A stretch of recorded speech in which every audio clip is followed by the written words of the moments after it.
तो दोस्तों next week से एक ही साथ आपको ये 4 मेन बोर्ड आईपीओ देखने को मिल जाएगा, जहां ये 3 आईपीओ आपको 24 अगस्त से ओपन होते हुए नजर आ जाएगा। वहीं दोस्तों अन्नू प्रोजेक्ट का जो आईपीओ है वो आपको 25 अगस्त से ओपन होने वाला है। एंड इसीलिए दोस्तों आज के इस वीडियो में हम लोग बात करेंगे इन सभी आईपीओ के रैंकिंग के बारे में, ताकि जिनके पास लिमिटेड फंड है उन्हें पता लग सके कि इन सब आईपीओ में से कौन सा आईपीओ हमारे लिए बेटर हो सकता है, किस आईपीओ में हमारा अलॉटमेंट चांस ज़्यादा रहेगा, किस आईपीओ में हमें ठीक ठाक लिस्टिंग देखने को मिल सकता है। सब कुछ दोस्तों हम लोग इन सारे आईपीओ के बारे में एकदम से डिटेल में बात करने वाले हैं। तो अगर आपके पास दोस्तों लिमिटेड फंड है, आप इन सभी आईपीओ में से कुछ सिलेक्टेड आईपीओ में अप्लाई करना चाहते हैं, तो ये वीडियो बिल्कुल दोस्तों आपके लिए है। इस वीडियो में हम लोग इन सारे आईपीओ के बारे में एकदम से डिटेल में बात करने वाले हैं। तो फिर चलिए बिना आपका समय गंवाए सीधा वीडियो में आगे बढ़ते हैं और सबसे पहले दोस्तों बात कर लेते हैं उन 5 फैक्टर के बारे में, जिन 5 फैक्टर पे हम लोग इन सारे आईपीओ को एकदम से डिटेल में डिस्कशन करने वाले हैं। तो दोस्तों सबसे पहले हम लोग बात करेंगे इन सारे कंपनी के बिजनेस के बारे में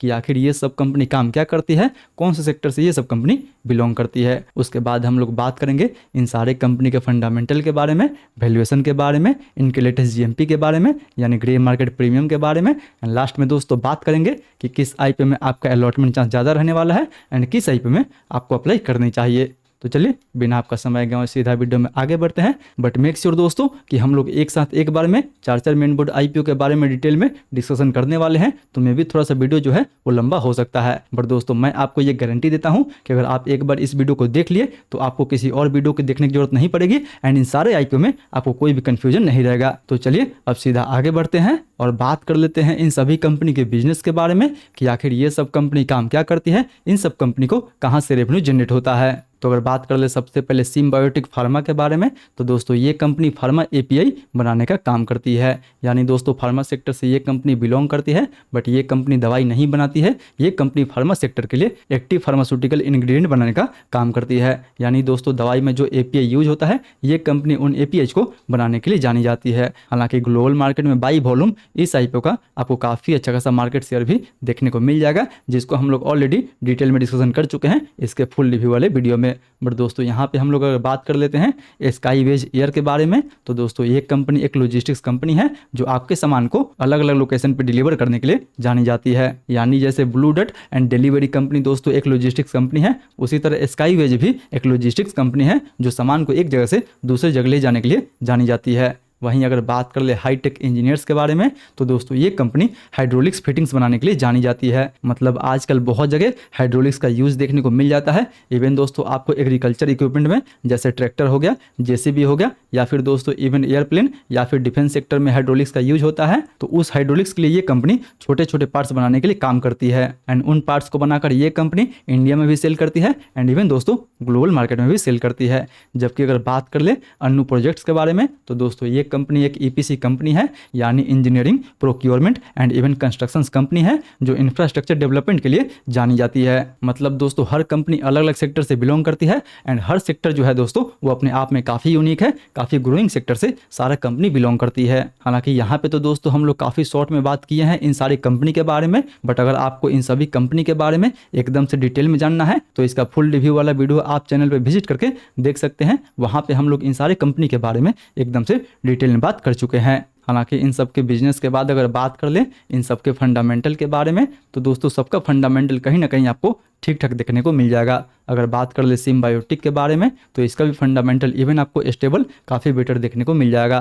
कंपनी का आरओई लगभग 11%, ROC 12%, profit margin almost 13% and debt to equity 0.33 के आसपास है। जबकि अगर बात कर ले स्काईवेज एयर के बारे में, तो इसका आरओई लगभग 14%, आरओसी 18%, प्रॉफिट मार्जिन ऑलमोस्ट 2.25% के आसपास, जबकि दोस्तों डेट टू इक्विटी 1.26 के आसपास है। यानी वैसे तो इस कंपनी का फंडामेंटल आपको ठीक ठाक देखने को मिलेगा, बट कंपनी के ऊपर थोड़ा सा डेट भी ज़्यादा है एंड कंपनी जो प्रॉफिट मार्जिन है वो भी आपको काफ़ी कम देखने को मिलेगा। इसके अलावा अगर बात कर ले हाईटेक के बारे में, तो दोस्तों इसका आरओई लगभग आपको 20%, ROC 24%, profit margin almost 12% and debt to equity 0.24 के आसपास है। यानी इसका भी फंडामेंटल आपको काफ़ी बेटर देखने को मिल जाएगा। जबकि अगर बात कर ले अन्नू प्रोजेक्ट के बारे में, तो इसका आरओई लगभग 21%, ROC 23%, profit margin 14% and even debt to equity 0.3 के आसपास है। यानी इसका भी फंडामेंटल आपको ठीक ठाक देखने को मिल जाएगा। यानी फंडामेंटल वाइज तो दोस्तों लगभग सारे कंपनी जो है वो ठीक ठाक देखने को मिल जाएंगी। हालांकि फंडामेंटल की तुलना में दोस्तों अगर बात कर ले इन सारे कंपनी के वैल्यूएशन के बारे में, तो वैल्यूएशन भी कुछ कंपनी का ठीक रखा गया है, कुछ कंपनी का वैल्यूएशन दोस्तों इवन आपको ज़्यादा देखने को मिल जाएगा। जैसे अगर बात कर ले सिम्बायोटिक फार्मा के बारे में, तो दोस्तों इसका जो वैल्यूएशन है वो आपको ठीक ठाक देखने को मिलेगा, क्योंकि मार्केट में इसी जैसी बहुत सारी कंपनी आपको देखने को मिल जाएगी, जैसे कॉनकॉर्ड बायोटेक हो गया, डिविस लैब हो गया, इवन दोस्तों कोहांस लाइफ साइंस हो गया। उन सभी का पी रेशियो इसके पी रेशियो से आपको काफ़ी ज़्यादा देखने को मिल जाएगा। हालांकि इस कंपनी का पी रेशियो लगभग आपको 57 के आसपास देखने को मिलेगा, जबकि उन सभी का एवरेज पी रेशियो इवन आपको 70 से ज़्यादा ही देखने को मिलेगा। इसलिए दोस्तों फिलहाल इस कंपनी जो वैल्यूएशन रखा गया है वो काफ़ी फेयर, काफ़ी रीजनेबल रखा गया है। इसके अलावा अगर बात कर ले स्काईवेज एयर के बारे में, तो इसका वैल्यूएशन आपको थोड़ा बहुत हाई देखने को मिल जाएगा। हालांकि दोस्तों हाई तो हम लोग नहीं बोलेंगे, बट ये बोल सकते हैं कि फिलहाल इस आईपीओ में इन्वेस्टर्स के लिए आगे जो है वो कंपनी कुछ नहीं छोड़ी है, क्योंकि फिलहाल ये कंपनी लगभग अपना आईपीओ 49 के पी पे लेके आ रही है, जबकि इस कंपनी का इंडस्ट्री का एवरेज पी रेशियो लगभग आपको 48 के आसपास देखने को मिलेगा। यानी दोस्तों इंडस्ट्री का एवरेज पी रेशियो ही लगभग 48 के आसपास देखने को मिलेगा, जबकि ये कंपनी अपना आईपीओ लगभग 49 के पी पे लेके आ रही है। हालांकि मार्केट में बहुत सारा आपको लॉजिस्टिक्स कंपनी देखने को मिल जाएंगी जो ऑलरेडी काफ़ी हाई पी पे ट्रेड कर रही है, बट उनमें भी दोस्तों पिछले 2-3 सालों में हमें उतना अच्छा खासा ग्रोथ देखने को नहीं मिला हुआ है। इसलिए क्लियरली हम यहाँ पे बोल सकते हैं कि फिलहाल ये कंपनी अपना आईपीओ थोड़ा बहुत हाई वैल्यूएशन पे लेके आ रही है। थोड़ा सा वैल्यूएशन में और छूट देती तो मे भी इस आईपीओ में हमें और अच्छा खासा लिस्टिंग देखने को मिल सकता था। इसके अलावा अगर बात कर ले हाईटेक इंजीनियर्स के बारे में, तो जी हाँ, इसका जो वैल्यूएशन रखा गया है वो दोस्तों काफ़ी फेयर एंड काफ़ी रीजनेबल रखा गया है, क्योंकि इसके जैसी मार्केट में आपको बहुत सारी कंपनी देखने को मिल जाएंगी, जैसे एरोफ्लेक्स इंडस्ट्री हो गया, डायनामेटिक्स टेक्नोलॉजी हो गया, या फिर दोस्तों यूकेन इंडिया हो गया। इन सभी का जो पी रेशियो रखा गया है वो इवन आपको 70 से ऊपर ही देखने को मिलेगा, जबकि इन सब के तुलना में इस कंपनी का पी रेशियो लगभग आपको 34 के आसपास ही देखने को मिलेगा। इसलिए दोस्तों हम लोग यहाँ पे क्लियरली बोल सकते हैं कि फिलहाल इस कंपनी जो वैल्यूएशन रखा गया है वो काफ़ी रीजनेबल, काफ़ी फेयर रखा गया है। जबकि इसके अलावा अगर बात कर ले अन्नू प्रोजेक्ट के बारे में, तो इसका वैल्यूएशन दोस्तों थोड़ा बहुत हाई रखा गया है, क्योंकि मार्केट में इसके जैसी बहुत सारी कंपनी आपको देखने को मिल जाएंगी, जैसे लिखिता इंफ्रास्ट्रक्चर हो गया, बोंदादा इंजीनियरिंग हो गया, या फिर दोस्तों ईएमएस लिमिटेड हो गया। उन सभी का पी रेशियो लगभग आपको 15 से 20 के आसपास देखने को मिल जाएगा, जबकि इस कंपनी का भी पी रेशियो लगभग आपको 19 यानी 19 के आसपास देखने को मिल जाएगा। एंड इसलिए दोस्तों मार्केट कैप वाइज भी ये कंपनी उन सारी कंपनी से काफ़ी छोटी कंपनी है, एंड इसलिए हम लोग बोल सकते हैं कि ये कंपनी अपना वैल्यूएशन काफ़ी हायर वैल्यूएशन पे लेके आ रही है, अपने इंडस्ट्री के मुकाबले भी एंड इवन दोस्तों अपने पीर के मुकाबले भी। यानी वैल्यूएशन वाइज अगर सबसे अच्छा आईपीओ के बारे में बात कर लें, तो सबसे अच्छा आईपीओ आपको हाईटेक्स इंजीनियर का देखने को मिल जाएगा, एंड उसके बाद दोस्तों इवन आपको सिम्बायोटिक आईपीओ देखने को मिल जाएगा। वहीं वैल्यूएशन के बाद अगर बात कर ले सबसे मोस्ट इंपॉर्टेंट इन सारे आईपीओ के जीएमपी यानी ग्रे मार्केट प्रीमियम के बारे में, तो फिलहाल दोस्तों सिम्बायोटिक के ग्रे मार्केट में लगभग आपको 45% के आसपास तक डिमांड देखने को मिल रहा है। यानी 45% के हिसाब से देखा जाए तो कहीं ना कहीं आपको पर लॉट पे 7,000 रुपये के आसपास तक प्रॉफिट देखने को मिल सकता है पर लॉट पे। जबकि अगर बात कर ले दोस्तों स्काईवेज एयर के बारे में, तो इसके ग्रे मार्केट में लगभग आपको 30% के आसपास तक डिमांड देखने को मिल रहा है। यानी एज पर जीएमपी इस आईपीओ में लगभग आपको 45 रुपये के आसपास तक प्रॉफिट देखने को मिल सकता है। जबकि अगर बात कर ले दोस्तों हाईटेक इंजीनियर्स के बारे में, तो इसके ग्रे मार्केट में लगभग आपको 50% यानी 50% के आसपास तक डिमांड देखने को मिल रहा है। एंड में भी दोस्तों अगर मार्केट आगे अच्छा रहे तो इसके ग्रे मार्केट में हमें और तेजी देखने को मिल सकता है। एंड इसीलिए दोस्तों एज पर जीएमपी देखा जाए तो कहीं इस आईपीओ में लगभग आपको 7500 के आसपास तक प्रॉफिट देखने को मिल सकता है एज पर जीएमपी। जबकि अगर बात कर ले दोस्तों अन्नू प्रोजेक्ट के बारे में, तो फिलहाल इसके ग्रे मार्केट में केवल और केवल 5% के आसपास तक की डिमांड देखने को मिल रहा है। एंड इसलिए ये आईपीओ दोस्तों इन सारी आईपीओ से अभी काफ़ी पीछे आपको देखने को मिल जाएगा। वहीं जीएमपी के बाद अगर बात कर ले इन सभी आईपीओ के अलॉटमेंट चांस के बारे में, क्योंकि दोस्तों हमें उसी आईपीओ में अप्लाई करनी चाहिए जिस आईपीओ में हमारा अलॉटमेंट चांस भी काफ़ी अच्छा हो एंड जिस आईपीओ में हमें लिस्टिंग गेंस भी काफ़ी अच्छा खासा मिल सके। तो दोस्तों अलॉटमेंट चांस के लिए हमें सबसे पहले इन सारे आईपीओ के साइज को देखना होगा। तो यहाँ पे आप देख ही सकते हैं कि सिम्बायोटिक का टोटल साइज 1757 करोड़ के आसपास होने वाला है। एंड इसमें भी दोस्तों रिटेल के लिए 35% के आसपास कोटा होने वाला है। यानी देखा जाए कि अगर आप रिटेल कोटा में दोस्तों अप्लाई करते हैं तो आपके लिए इस आईपीओ में लगभग वही 614 करोड़ का जो फंड है वो दोस्तों रिजर्व रखा जाएगा। जबकि अगर बात कर ले स्काईवेज एयर के बारे में तो इसका साइज लगभग आपको 583 करोड़ के आसपास देखने को मिलेगा एंड इसमें भी रिटेल के लिए 35% के आसपास ही कोटा दिया गया है। यानी इसमें भी रिटेल के लिए 204 करोड़ का जो फंड है वो दोस्तों रिजर्व रहने वाला है। जबकि अगर बात कर ले हाईटेक इंजीनियर्स के बारे में तो इसका टोटल साइज लगभग आपको 135 करोड़ के आसपास देखने को मिल जाएगा एंड इसमें भी दोस्तों रिटेल के लिए 35% के आसपास कोटा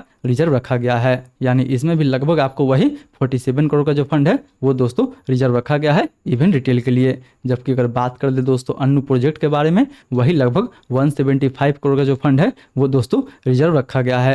एंड अगर बात कर ले इसमें रिटेल कोटा के बारे में तो दोस्तों इसमें रिटेल कोटा वही लगभग 50% के आसपास देखने को मिल जाएगा।